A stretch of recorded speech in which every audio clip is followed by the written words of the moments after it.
Okay, YouTube friends, here we are walking into the Dighton Rock Museum, Berkley, Massachusetts.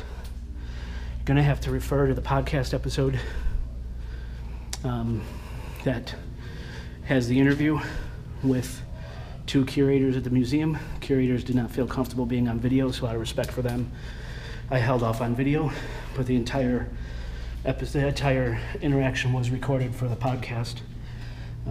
Here's just a look at the famous Dighton Rock. This is it. Joe Erie does explain at the beginning of this Dighton Rock podcast episode about all of the paranormal phenomenon associated with this rock. Rock could possibly be around 14,000 years old. The date of the writing inscribed on this rock is 100% undetermined. No one could track down when the etchings were actually placed. Now there's a number of theories on who may have did the writing, from Norse or Viking, and there underneath each sign is what people see most commonly in the etchings.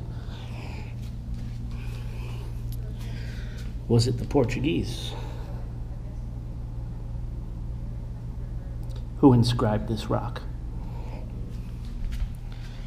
Was it American Indian, the Wampanoag, who owned all of this land? Or an earlier Indian tribe?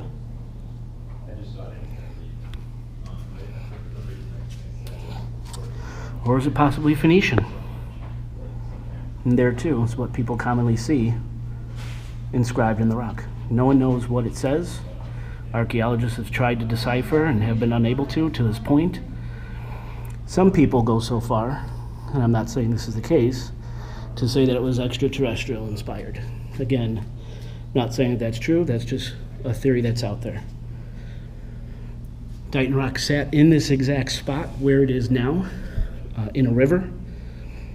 It was moved, lifted, the structure of the museum built around it, settled into place, actually facing the same direction that it had faced for possibly 14,000 years. So there we go, guys.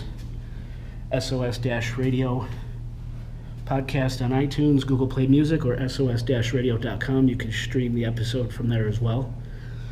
And thank you to the Dighton Rock Museum and friends of Dighton Rock Museum. Listeners, viewers, if you do want to come to Dighton Rock Museum, make sure and put in Google Maps Dighton Rock State Park.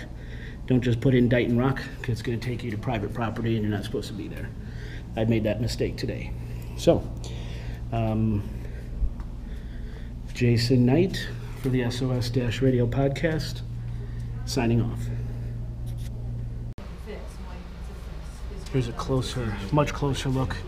Norse and Viking, if that's who wrote it. That's what's commonly seen on the rock. Should I just leave my email? Or? Yeah, that'd be great, thank you. Gonna move over here. If it's Portuguese, it's just some inscriptions on the rock.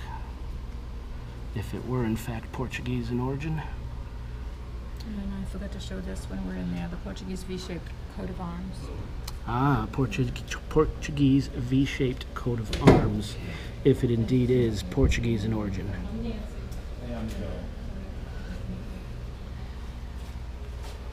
Okay, and we're gonna walk back over here real quick.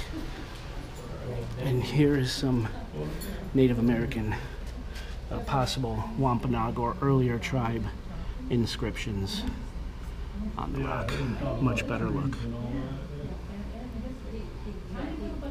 And finally, here's just a quick view of Dighton Rock in its natural state before the museum.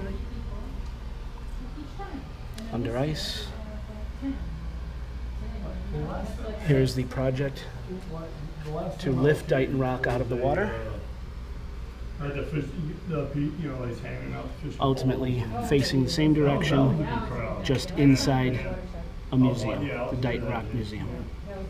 Okay, now, Jason Knight, out.